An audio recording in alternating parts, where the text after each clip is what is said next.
We're in America. Hell yeah, what a journey to get here. So 3 years in the build and we're actually at Pikes Peak and it's race week next week and we're so looking forward to being here. So please like and subscribe if you're not already. And this is our road to doing our first event with the Grumpy. So we're at our good friend Bob Borlow's place here in America, and Bob's finally kindly put us up in his workshop. And honestly, it's been great having Bob, you know, back with the band, you know, because he knows everybody in the whole state of Colorado, and we've been down to Aaron Kaufman's as well, and Aaron's hooked us up with some spare parts as well. So thanks, Aaron. And we're loving it because there's so many final little details that we have to do to the car in readiness for the event, Pikes Peak. So one of the things we have to do is fit the rally safe unit, and that involves some wiring and some other stuff. Yeah, you can hire the kit at Scrutineering and just lush it on your roof and whatever, but you've all seen how much it's taken to like wire this car, and I don't really want to put like wires on top of my nice beautiful wires. Sounds silly, but you know, that's just the way we roll. So we've done the rally safe unit, we've fitted some extra numbers to the vehicle as well.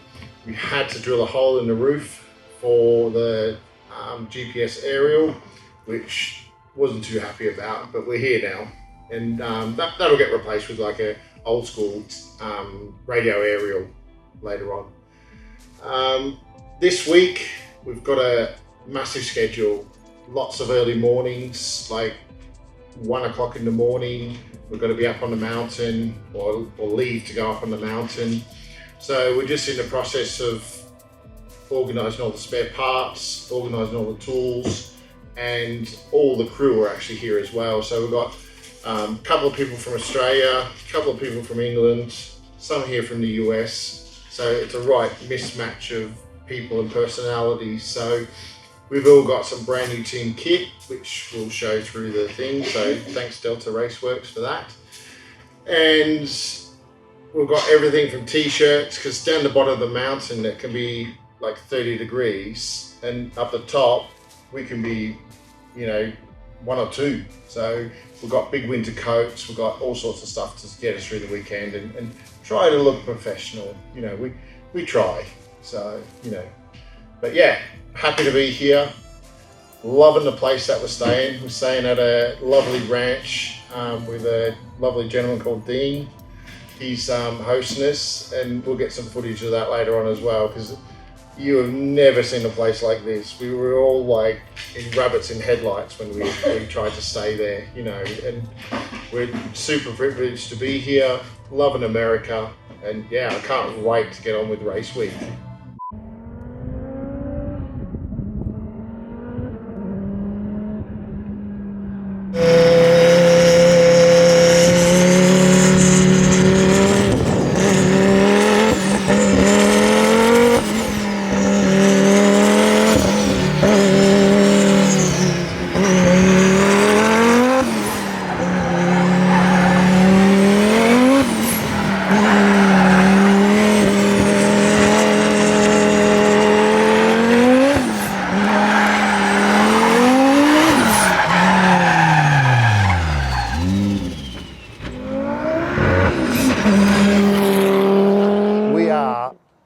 Through tech inspection. Now, tech inspection is very involved for Pikes Peak International Hill Climb. You get to, there's so much paperwork and logistics involved. At the start, you've got to book in, get all your documentation, passes, then you go see the medical team, and then you sit a questionnaire for them. So thank God they didn't have to do an ECG or a heart monitoring thing, you know, so I passed that. It was just a questionnaire. And then we then queue up in order, so we then park in line to get a team photograph for everybody. So everybody was in their nice team clothing and stuff like that. That went well, and that basically photograph goes back in the history books now. So we're in the event and away we go. And after that, we then queue up, and next was fitting of the rally safe system. And then because everything we had was pre-wired and fitted to the car, it was quite a simple job just to put a couple of connections, put the rally safe unit onto the car, and then done. After that, down the line again, we then go into an area where the car gets fully inspected for FIA seats, harnesses, mounting of the seats, roll cage thickness, all the welds, everything like that. And honestly, we just passed all that side of things like with flying colours. So John Webster, thank you very much for all that. They complimented very much on your lovely welds and chassis build. So yeah, thanks John, great job. And then after that, queue down the line again, and then they also check to make sure you got an active reverse gear and all kill switches work on the outside and inside.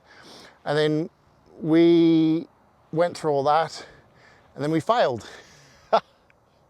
So the reason why we failed was maybe me misreading the rule book or something, but we've got our towing straps for the front and rear of the vehicle. They have to be a rigid towing strap, and we've got some FIA spec towing eyes on the vehicle, which are basically a wire style tow hook. So we have to get the car re-scrutineered on the hill on first day of practice. So we're here at PPIR. They've kindly lent us the outfield here. So we're gonna go run some tires in and just sort of check the car for boost levels and stuff like that. And then after we've done that, we're going to go down to back to Bob's place, and we're probably going to go across to Aaron Kaufman's to get some fabrication parts parts and some steel, and then we'll make up some solid tow hooks for the vehicle. So yeah, touch wood we pass, and then go from there. But I'm sure we will, because we've come this far and we are not going to stop now until we hit that mountain on race day. So yeah.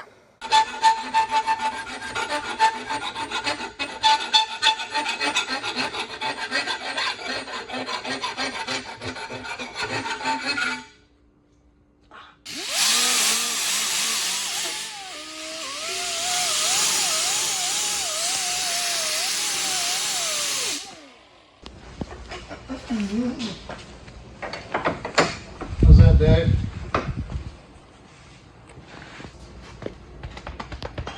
Doing it. Perfect. It works. Yeah, this one in there. Take the marks off of so we can paint it red here in a minute.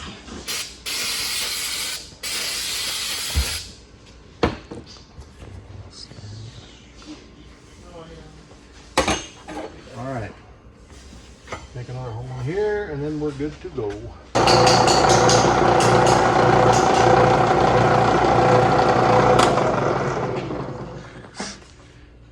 Here we are at Shieldride Engineering. Gonna make a oxygen bottle mount for it. So we use the old lock for the toolbox lid for it. So it's taken one for the team. So yeah, it'll be right.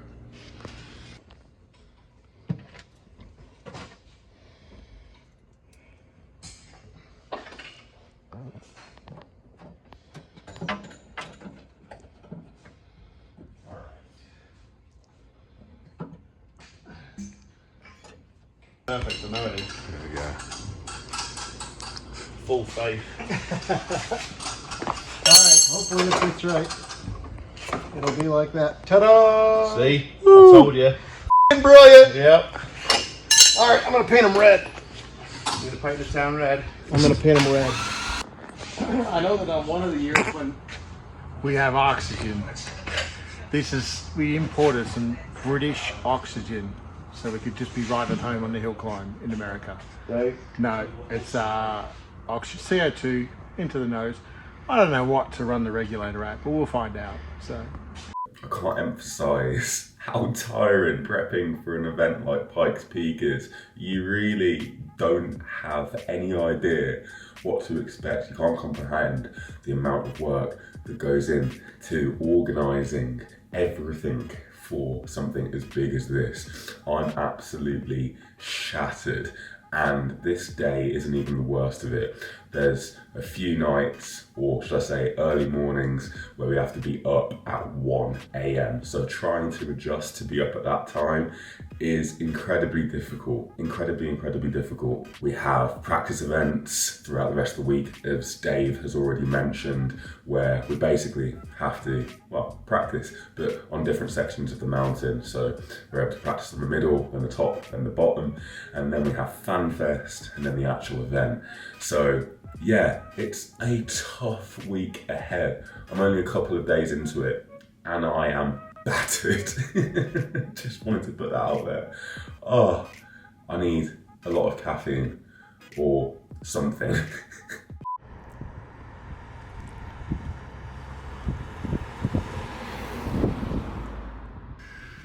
Right, well, we're here, day one.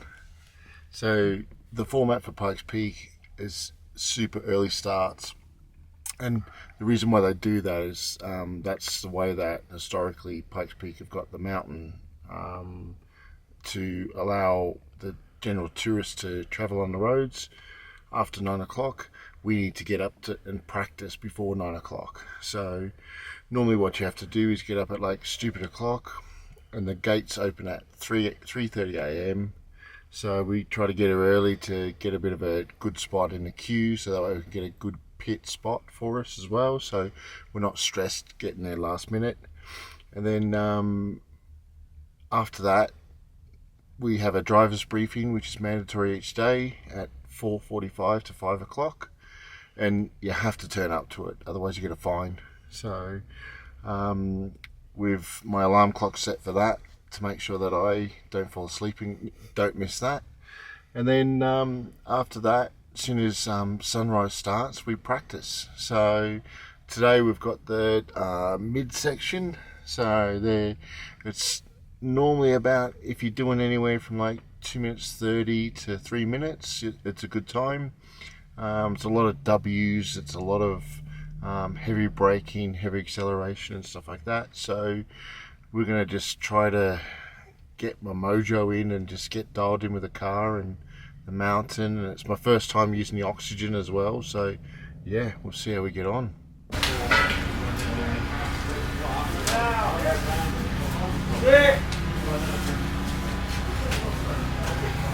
Feeling excited? Yeah, feeling pumped. Can't wait. So yeah, first day, don't crash it. Try to get it into a flow state. Learn the hill. That's what it's all about. So yeah, looking forward to it.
Right, well, welcome to day one of Pikes Peak.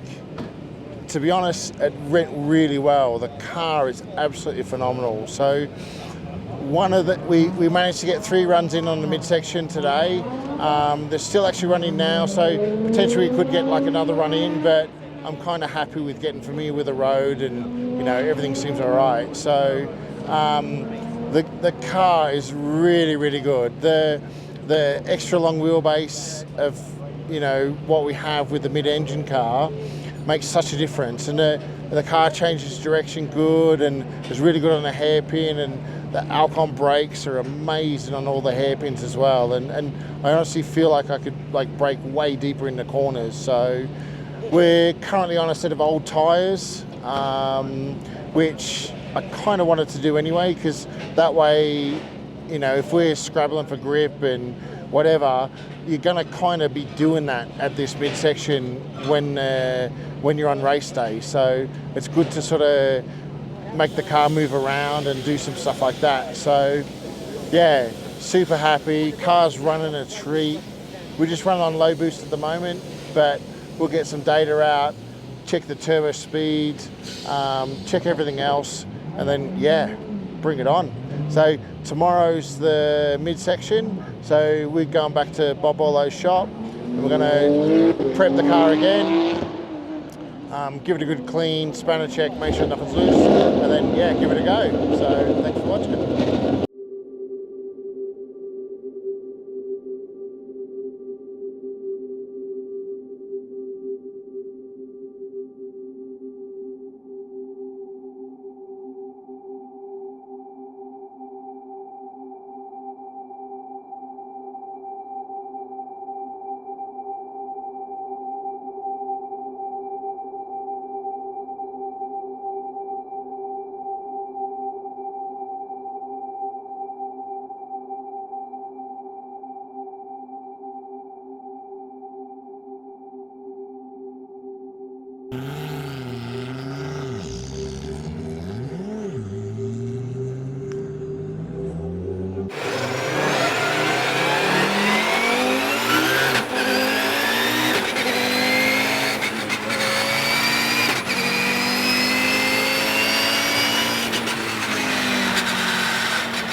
Right, today is the second day of testing and we're in the top section.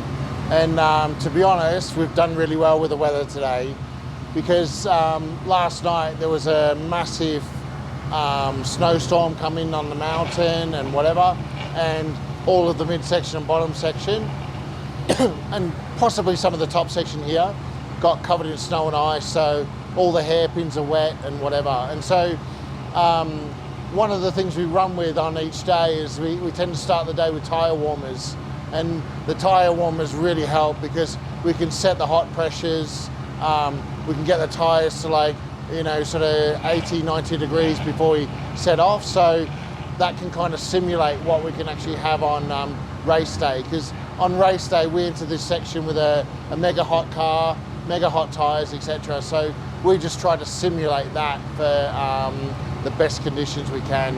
And up in the altitude, all the generators struggle to like operate because of the thin air, and also the cars do as well. So even when you plug the Motec in, where the manifold pressure sensor's reading 680 kPa or 680 millibars of air pressure, so we're already way down on power just before we set off. So the goal of today is just to get through the day, do a couple of cold runs, sight the hill, make sure we know where all the turns are and stuff like that. And we need to also, we got the data from TurboSmart to set the turbo speed to its maximum up here, and we'll then like play around with the Motec and then just get the boost control absolutely spot on for when the car's at the top section here, and that way we could run with the most power as possible.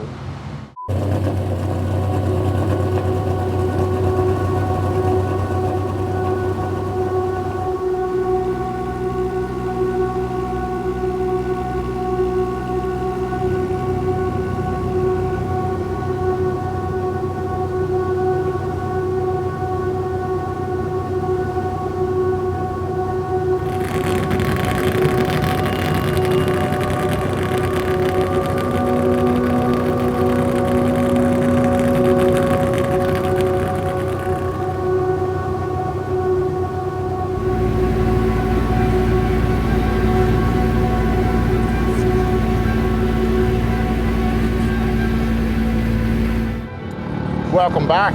Well, we're at the bottom section today, and today's qualifying. So the two sections below, that's where all your qualifying times dictate your start time for the event. So it's super important today to push a couple more tenths. You've got to dig deep, just because if you get a good start position on the day, you can make sure that you get guaranteed good weather. So that's the aim. So typically we're here at like 2:30 in the morning. We depart from the house, get here. All the crew are well trained now. This is our third day on the road, so you know, tire blankets are on. We've got a new oxygen bottle today, so that's a massive help for just mental, you know, sort of stimulation.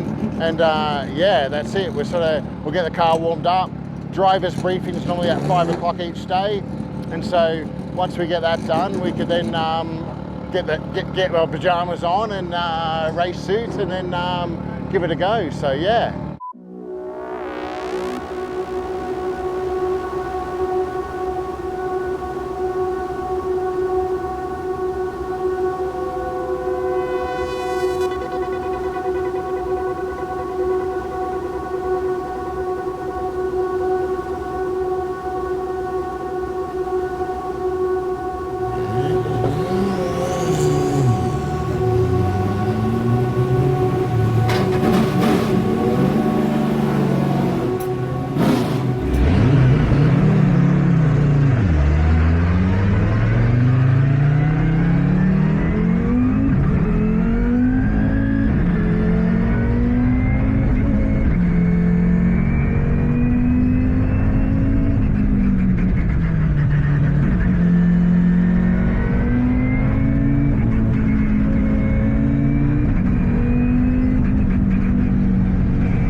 Right?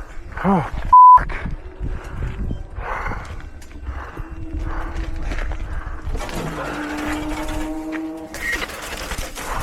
Sorry, boss. I'm still trying to get her stopped. You got it out. oh, thanks, mate.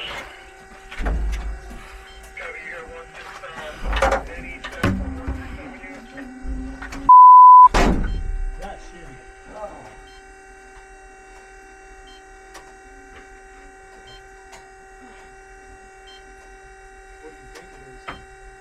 Honestly, like, the car was amazing. The time was the sick, grip. mate. Yeah, First yeah, time. the fucking thing felt amazing. And then it just sounded funny. I thought it was my ears popping at Yeah. the start. And I thought, and then I seen a flash on the Motec, engine hot. Okay. And I'm like, it was 85 degrees before. And so then then it just like, it was all like fumes and whatever on the inside. Okay. Push your rally safe. It didn't work. I don't know why we have that rally safe in the car, honestly. I pushed emergency fire and literally I stopped right next to a marshal And you put it out. and he put it out. Oh, bless you. He put it out. He done an amazing job. I cannot thank him enough. Yeah. And he's like, God damn, it's the first time I've used a fire extinguisher. He goes, thank it worked. So, and he was on it. And because he said, when you come around the corner, he said the whole back end is on fire. So, yeah. So it's got to be some sort of liquid then. Got to be. Yeah. Well, yeah. Do you think it dropped fuel pressure or? No, the engine was still going. And it did go fluffy, Right. you know, but whether the fire was just eating a bit of wiring there or what, you know, but I don't know. Maybe we just need to get it back, get the clamshell off. No fluids underneath it. I don't know, something went wrong. So, We'll figure it out. Fuel fitting, yeah. We're fixing it. yeah.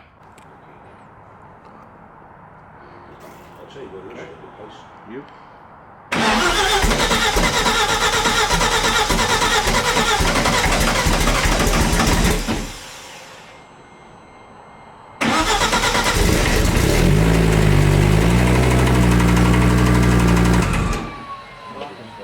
Oh, it's knocking. Let's get the clam off, get the car in the air, wheels off. Yeah. Just start taking it apart.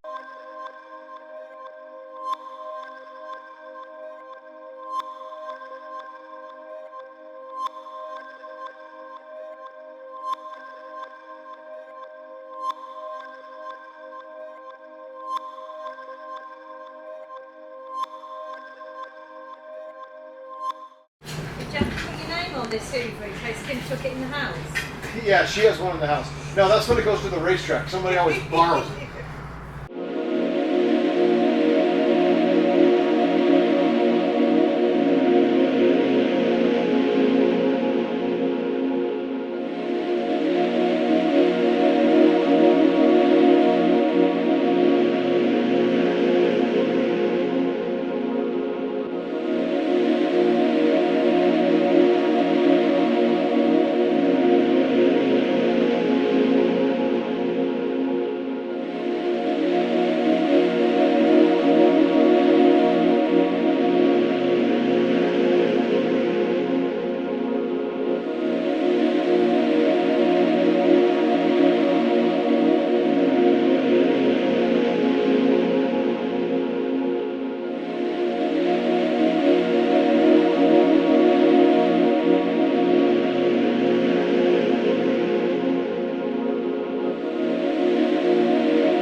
So it's cylinder 1 that's the problem because it's hit the head. That's the one that's gone, rod bearing.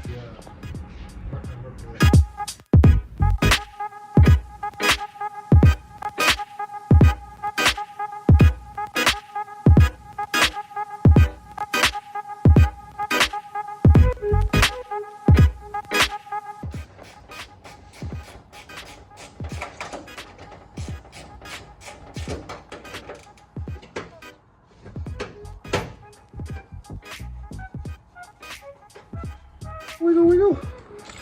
Right.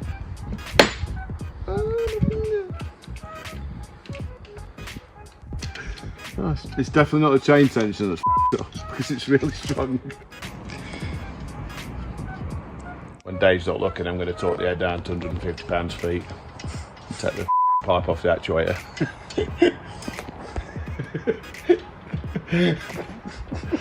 All the boost, please. Right, here I am with Bob Borlow. Bob, what a week. What a week indeed. Hey, we have such a crazy week. This week's been, a lot of things have been thrown at us. We've had such a good week with tech inspection, which we didn't pass, for your tow hooks. Which we weren't intended to use. Re-engineered tow hooks saved the day. And we got back on the mountain. We done a lovely day on the midsection on Tuesday. Lovely day on the top section on Wednesday. With all the ice all over the All ground. the ice. It was crazy weather, wasn't it? It was crazy weather. And the fog kept rolling in and out. Yeah, that was good. Yeah.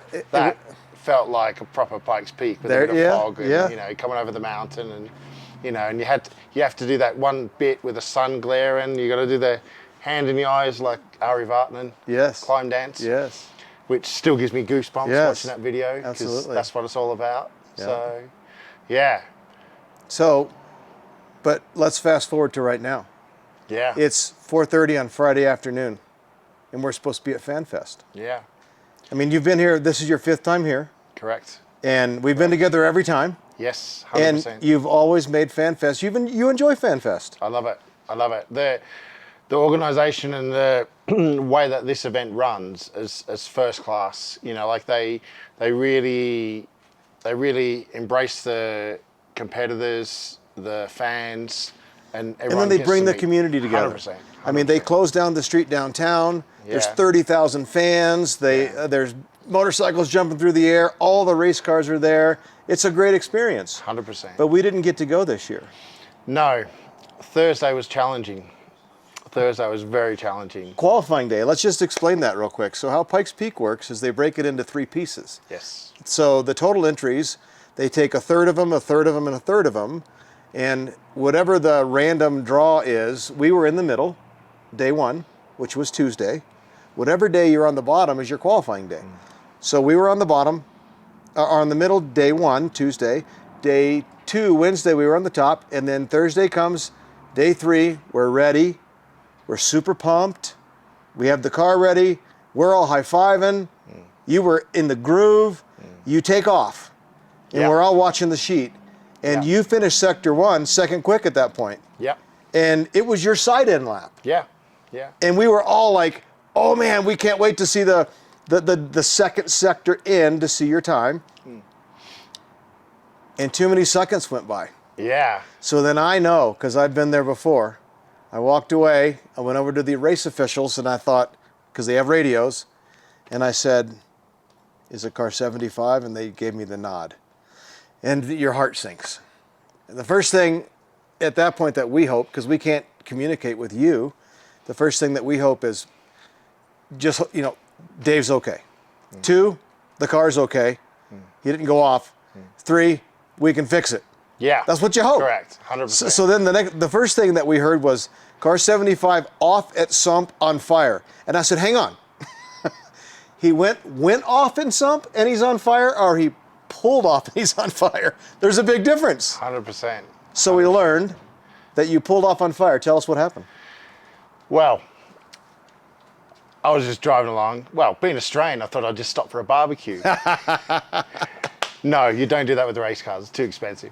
But anyhow, driving along first sector of the downhill, or the Lower lower section. section was absolutely great. You know, getting into the groove, the car was amazing, great power level, really good.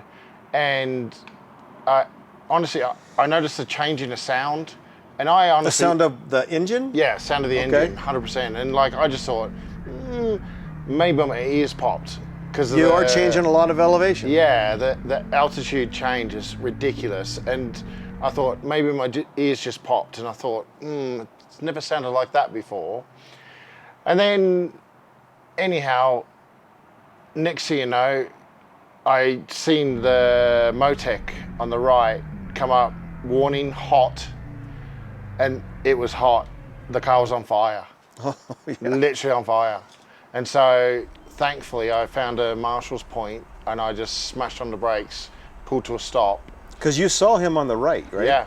You saw him and you're like, that's it. You Yeah. pulled over, Yeah, hit the brakes, shut the car off. Yeah. And then what happened? Basically, this kind gentleman put my car out because my car was on fire. Because let's just say this had happened a half mile further up the road. 100%. The car would have probably burned to the ground. It would have been a different story. They would have gotten Yeah. there certainly quickly, Yeah, but not that 100%. quickly. Yeah, Because in the video, which I'm sure people can see, Yeah. he was there before Yeah. you were out of the car. He was standing there with a fireball.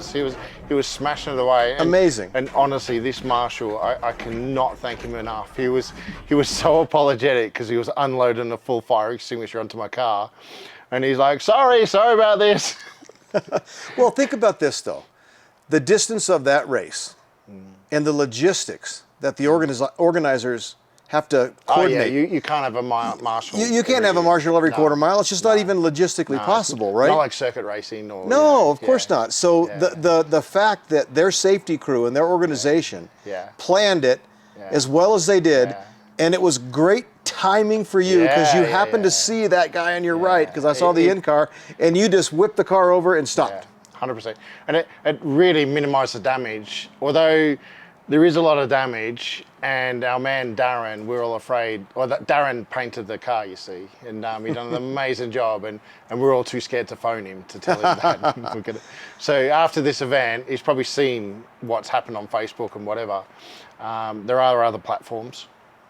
Okay, you got to, and I'm sure you'll know. So yeah, we'll drop it in for a few touch-ups later on. So then the next thing that happens is the crew, we're all down in the main pit area waiting for you to come back. And the first thing they told me, which I was happy to share with the crew, was they were going to flat tow you back.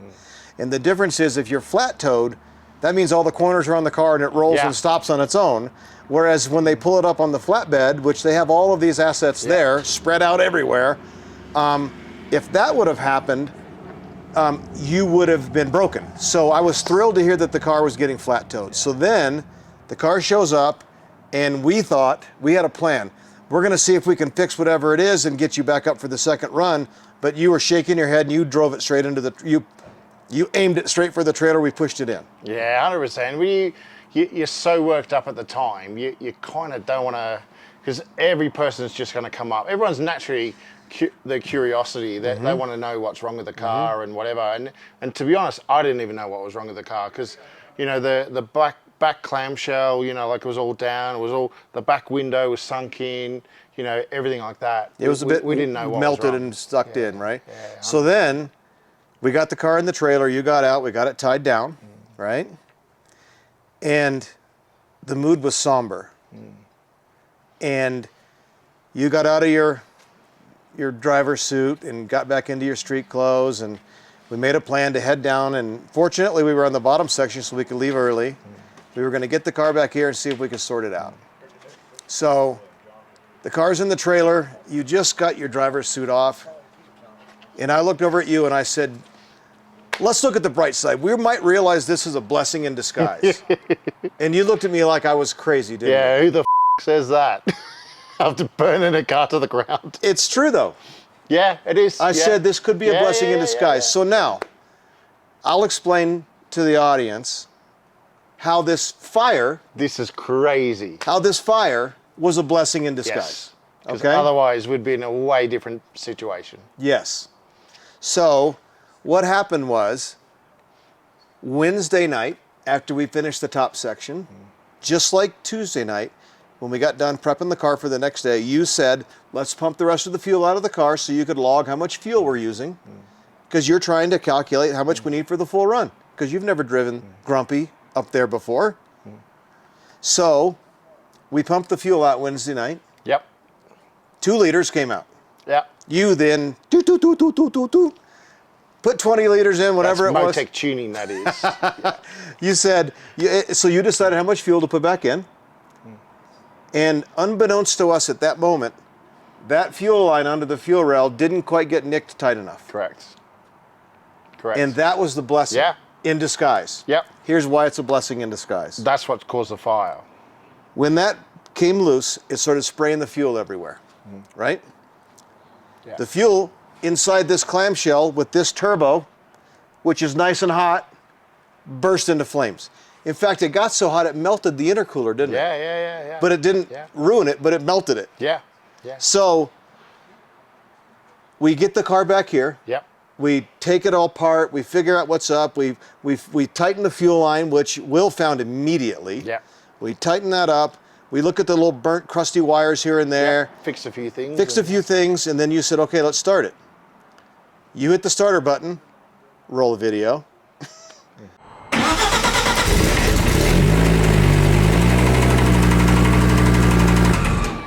Knock, knock, knock, knock. Shut the motor off. The noise I heard wasn't my ears popping. No. It was a big end. So It was a big end bearing. So what actually happened, while the number 1 rod bearing was knocking itself out of the motor, the fuel line came loose and caught the car on fire, Yeah. causing you to shut the car off. Correct. Had you gone a half a mile farther, it would have hooked a rod through the side of the motor, Yeah. And we still would have caught fire. and you still would have caught fire. So we'll come back to that. Yeah. At that moment, you guys decided we're pulling the motor, putting in the spare motor. Yeah. 2 hours later, we had this motor out. 4 hours later, we had the other one in. Yep. And you're like, okay, we're ready to hit the starter button. We're not going to fire the engine. I don't even think you had the coil packs in. We're just going to hit the starter button, turn the motor over, and just check some oil pressure before we plug all the wires in and start it. And let's see if I have the sound right. And it stopped turning over.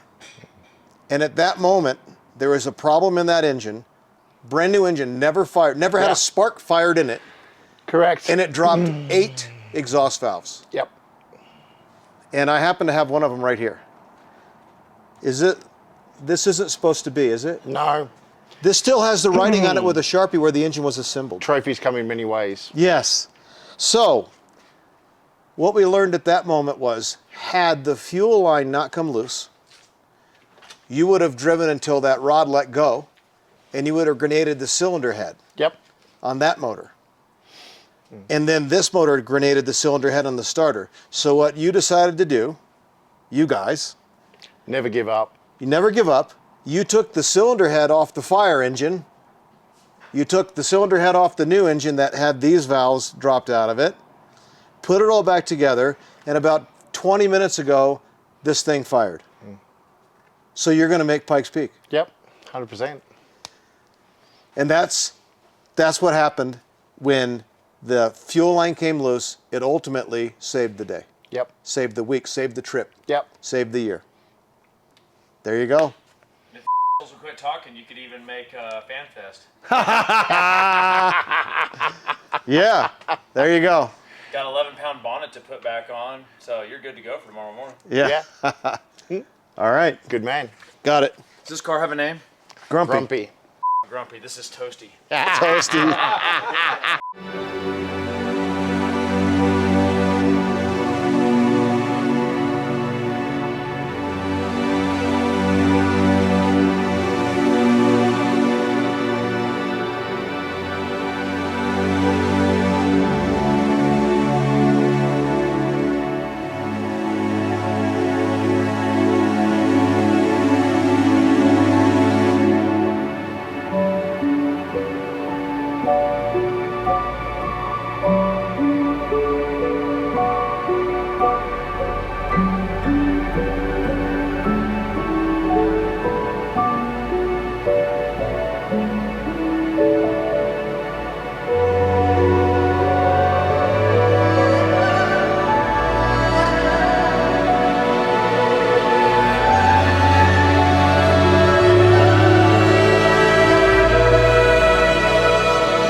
welcome to race day.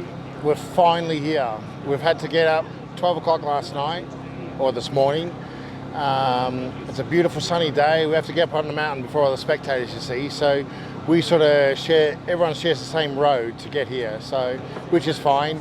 The event has been so well organised this year. Everyone gets in their own parking bays and blah, blah. It all sort of works really well.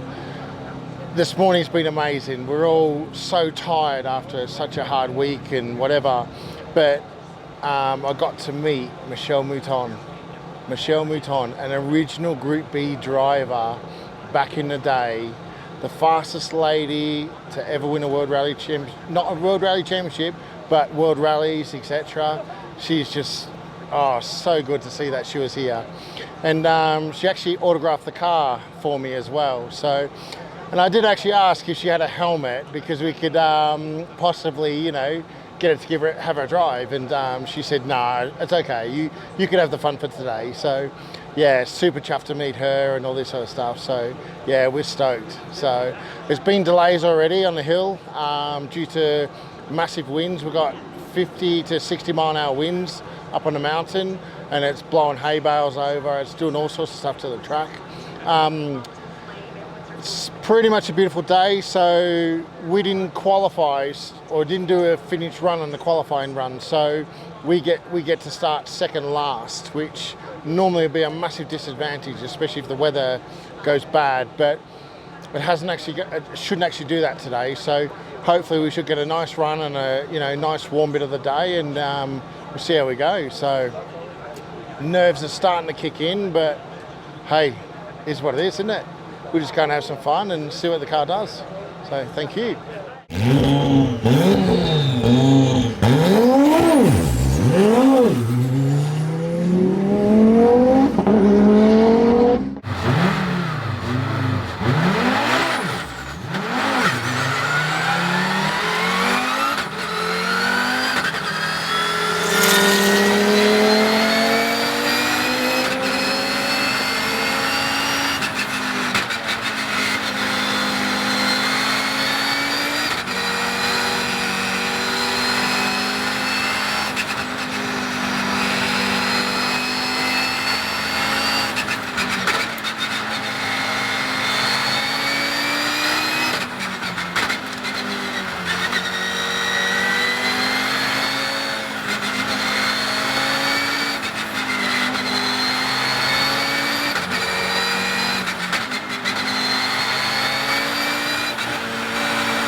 well, that's a wrap.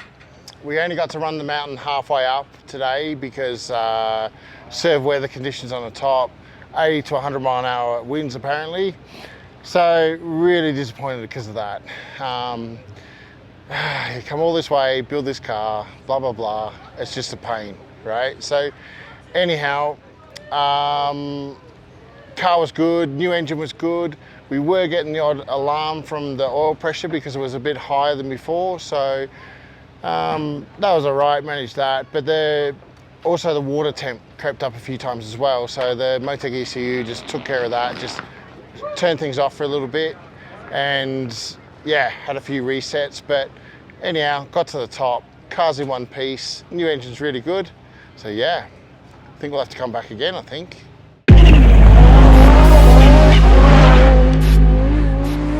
Mm-hmm.